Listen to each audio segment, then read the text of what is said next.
Hi guys, this is Vitaly with AFT Dispatch and A2C Logistics, and in today's video, I'd like to speak with you about some specific truck part shortages, how they may exacerbate the already tight semi-truck capacity crunch, and more importantly, what you need to do to get through 2022. Now, before we get started, I'd like to ask you to please like the video, be sure you subscribe to our channel, and hit the notification bell so you never miss a single release of our videos, where every Friday we're talking about something that could benefit you in your trucking businesses, in your trucking careers, as well as cover the loads we've successfully booked for our customers, consisting of leased owner operators and carriers operating under their own MC authorities, running under our truck dispatch services. As always, guys, big thank you for all the likes you've provided in all the previous videos. Please do keep them coming. And let's talk about these truck part shortages, how they may affect the trucking industry, how they may affect you guys directly, and what you need to do to get prepared for next year. Now, this video comes from another video that I made not too long ago that went viral. If you haven't seen that one, I'll leave a little card here in the corner.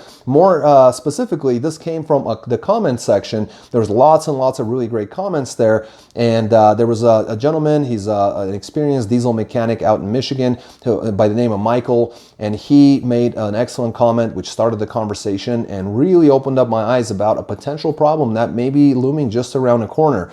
Now, you guys know that the new modern trucks have DEF systems, DPF filtration. There's all sorts of pollution requirements by the EPA in terms of the exhaust gases and the particulate matter that they produce. And so those are regulated using specific sensors. Now, those sensors are some of the parts that are in short supply. They're part of the shortage that we're experiencing. Now, in previous videos, we've talked about how, there's a difficulty in assembling these trucks by the truck manufacturers because there's a shortage of 20 to 40 critical parts required to manufacture trucks. Well, one of these parts is are these sensors. Now, what's happened is that because of the shortage, because of this capacity crunch I had mentioned, the DOT has made basically a deal with some of the repair shops, the manufacturers, etc., to be able to create a bypass system and avoid using the sensors which are unavailable, with the agreement that once these sensors become available, they'll call in the truckers, they'll bring in the trucks, and they'll install these sensors, and everything will be nice and honky-dory again. The problem is, and I didn't understand this, I didn't know this, but Michael definitely opened up my eyes because he mentioned about all the problems that they're seeing by basically avoiding these systems, by running through a bypass and avoiding these sensors. Now, he wrote in the comments, he said that possibly with the temporary delete OEMs are running with these bypasses, it's going to damage exhaust sensors. And he says, I know from direct experience how much damage SCRs and other exhaust sensors will take if the urea system isn't working properly. Half of my emissions repairs originate at the urea injector and the urea pump systems. He says, remember, the tune is temporary. It states so in the calibration notes. He also says that basically running a truck for 2 months like this will probably screw up the emission systems. And so when you get the parts in and you get your truck broken down and 2 months later, what you might find is that that you may need a DPF maintenance as well to besides all the other repairs that you have to put in. So what I'm thinking is that this may lead to a further exacerbation. We have already a tight capacity, right? There's a major crunch on the availability of available equipment, part of the reason why rates have been as high as they are.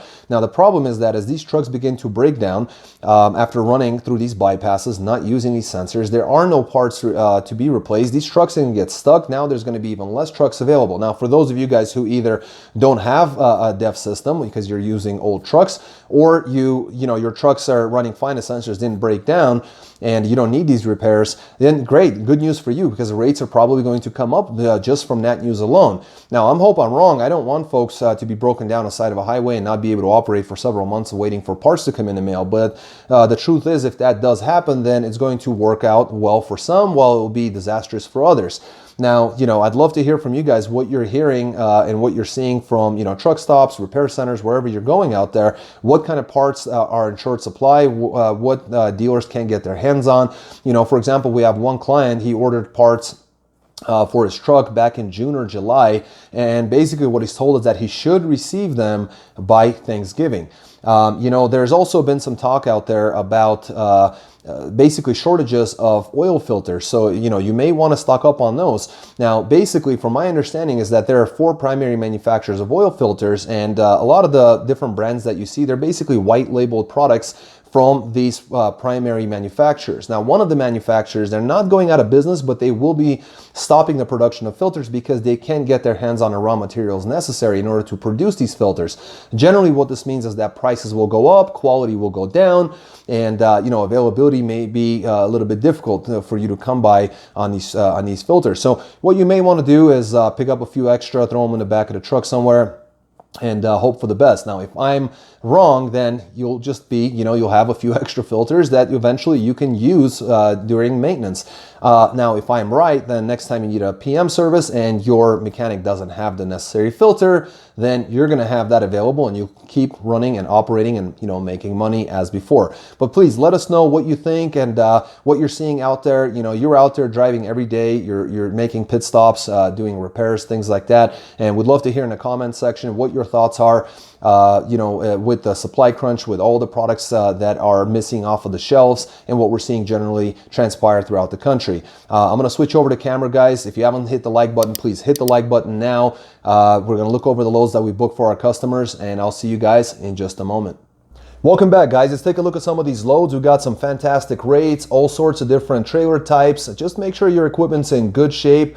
Everything's maintained so you can continue to work and operate and make these types of elevated rates. The market is definitely booming. I'm going to start off with a dry van coming out of Stockton, California, going to Loveland, Colorado. 41,000 pound load of dry food, 1,163 miles booked at $5,000, got them $430 per mile. Then Denver, Colorado to Billings, Montana, 44,000 pound load of beer, 555 miles booked at $2,700, got them $486 per mile. Then Colony, Wyoming, going to Hermiston, Oregon, 39,000 pound load of food products. So Walmart delivery, 951 miles booked at $3,200, got them $336 a mile. And they finished off with Grandview, Washington, going to Melba, Idaho. It's a 42,000 pound load of groceries, 322 miles booked at $1,700, got them $528 per mile. And these guys did a really good job. This is a regular dry van, ended up running Friday to Friday, grossed $12,600 and ran 2,991 loaded miles at an average of 421 per loaded mile. Very well done, and keep in mind, regular dry van. Next, we got ourselves a power only. Now, this one is starting out in Bloomington, California, going to Puyallup, Washington. This was basically a tow away. It was a combination of tow away and load out because it was a hook, deliver, and return a trailer type of a load where it was already preloaded with 39,000 pounds of P&G products, and we were allowed to use it on the way back with loading other types of freight into it. Now, it was 1,156 miles booked at $4,120, which got them $356 a mile. Then out of Port Townsend, Washington, took a load to City of Industry, California. It was a 40,000 pound load of paper rolls, 1,198 loaded miles booked at $2,600, got them $217 a mile. Then out of Bakersfield, California to Roswell, New Mexico, it was hook, deliver, and return trailer type again. We were able to take advantage of the trailer. The trailer was preloaded, picked up on Thursday, delivered on Saturday morning. We originally booked this load at $5,000, then had $250 detention for an 8-hour unloading time. Ultimately, it was 1,000 miles booked at $5,250 in total, got them $525 per mile. Very, very well done, especially for a power only. Sometimes you get lucky. These guys ran from Saturday to Saturday, ended up grossing $11,970, running power only, 3,354 loaded miles at an average of $357 per loaded mile. And, seems like power only is definitely doing really well on the West Coast. So that's something that you may want to focus on. But very well done. Just under 12 grand, not even owning a trailer. Next, we're going to look at a vented van. These always tend to do very well, coming out of Ontario, California, going to Johnson Creek, Wisconsin. Light load. It's a 10,000 pound load of bikes, 1,968 miles booked at $7,000, got them $356 per mile. Then Conomonowoc, Wisconsin, going to Kabul, Missouri. It's a 23,000 pound load of cans, 539 miles booked at $2,000, got them $371 a mile. Then Gainesville, Missouri, going to Holly Springs, Holly Springs, Mississippi. It's a 38,000 pound load of dry food, 267 miles booked at $1,400, got them $524 per mile. And that was it for this driver. They basically ran for 7 days on the road, $10,400 in gross, running 2,774 loaded miles at an average of 375 per mile average loaded. Got their 34-hour reset in taken care of, and 7 days on the road, $10,400. Doesn't sound too shabby. Here's a reefer. This one's interesting. They only took 2 loads coming out of Boardman, Oregon, going to Lake City, Florida.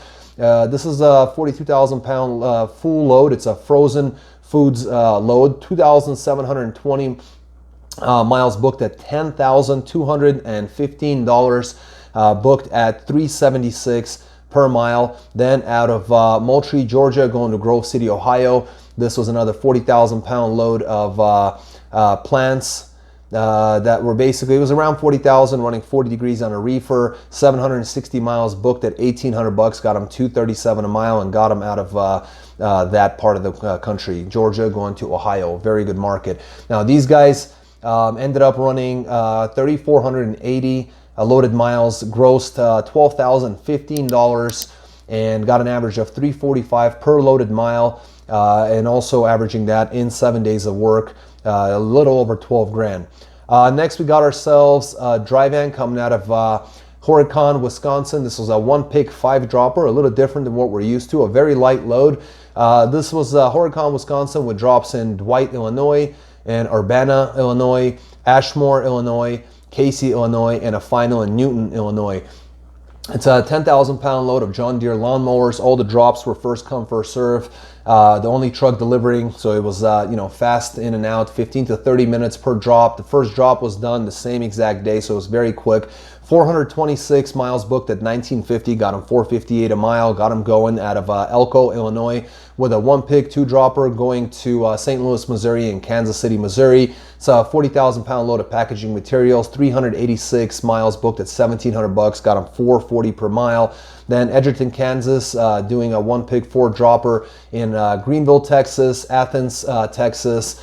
Looks like Spring, Texas, and a final in Santa Fe, Texas. Now this was an 18,000-pound load of tractor parts. Same deal as the first load. All drops were first come, first serve. Easy, fast, in and out. 762 miles booked at $2,500. Got him $328 a mile. Then out of Houston, Texas, a 1-pick 1-dropper to Billings, Montana. 35,000-pound load of lubricants. 1,580 miles booked at $5,600. Got him $354 a mile. And they ran Monday to Monday, grossed $11,750 in gross, ran 3,154 loaded miles at $373 per mile average. And as you can see, a lot of the freight was very, very light. Next, we got ourselves a vented van coming out of Groveland, Florida, with a multi-dropper, 3 drops in Panama City Beach, Florida, Niceville, Florida. Maybe I'm saying it wrong. Maybe it's like Nicheville or something. And then Pace, Florida. Now, 1-pick 3-dropper, load of nurseries at around 25,000 pounds. This was a vented van exclusive. That's why I mentioned if you got a dry van and you own it, get it vented. You're going to definitely benefit from that. Again, fast in and out times. The only truck delivering there. 463 miles booked at $1,300. Got him $281 a mile. Then Mobile, Alabama, going to Memphis, Tennessee. This was a 10,000-pound load of plastics. 390 miles booked at $1,000. Got him $256 a mile. Then we got Huntington, Tennessee. I'm not sure where this one was going. It's probably somewhere in North Dakota. It's a 38,000-pound load of dry food. 906 miles booked at $3,800. Got him $419 a mile, because out of Oaks, North Dakota, took a load to Rosenhain, New Jersey. This is a 42,000-pound load of carrots. Again, a vented van exclusive load. 1,477 miles booked at $4,500. Got him $305 a mile.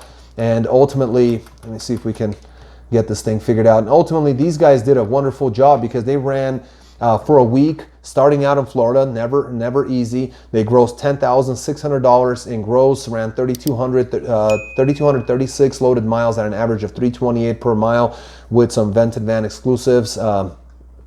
Freight did very well. And we're going to finish off with a regular dry van. This is a Stephen, Minnesota to Hope Mills, North Carolina. It's a 42,000-pound load of consumer goods. 1,583 miles booked at $5,500. Got them $347 a mile. Then out of Hartsville, South Carolina, they ran to Woodland, Washington, a long run. 43,000-pound load of palletized paper. 2,874 miles booked at $7,000. Got them $244 a mile. And these guys are really, really interesting. They ran Monday to Monday. Ended up running an amazing, astonishing 40 4,457 loaded miles. Very, very strong driver. You know, it just basically shows that if you push it, you can make the high miles. And they did very good because they hit $12,500 in gross with a 280 per mile loaded average. And as you can see, this is absolutely doable. You don't have to hit high miles unless you want to. You can still make really good money with pretty much any type of equipment. Guys, this is what we do and have been doing for many, many years. If you're not making this kind of money, much like some of the guys that are leaving me comments saying that they, you know, they're making $200-300 a week. Some guys are barely making, you know, scrape and buy. There is no reason to do that. The market is hot. Don't let anybody tell you otherwise. The market is still very hot. If you're a carrier, you have your own MC authority, you're more than welcome to come in and work with us. If you're a leased owner operator, same story. We have one of the most transparent programs out there, one of the most low-cost programs out there. You'll get every raycon, you'll get all the information, complete transparency with our carriers and owner operators. But you got to get in touch with us, otherwise we won't know about it. So call or text us at 801-448-6363. Go to our website at aftdispatch.com/go. Get more information there. There's also a chat box on every one of our web pages. Fill that out with your name, phone number, email address. We will get back with you, answer any and all questions that you may have.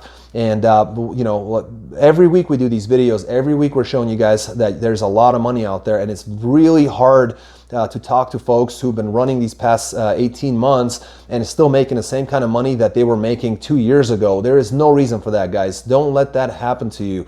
Give us a call, text us. Again, 801-448-6363. Go to our website or send us a message on the website's chat system. Until next week, guys, stay healthy, be wealthy. Bye-bye.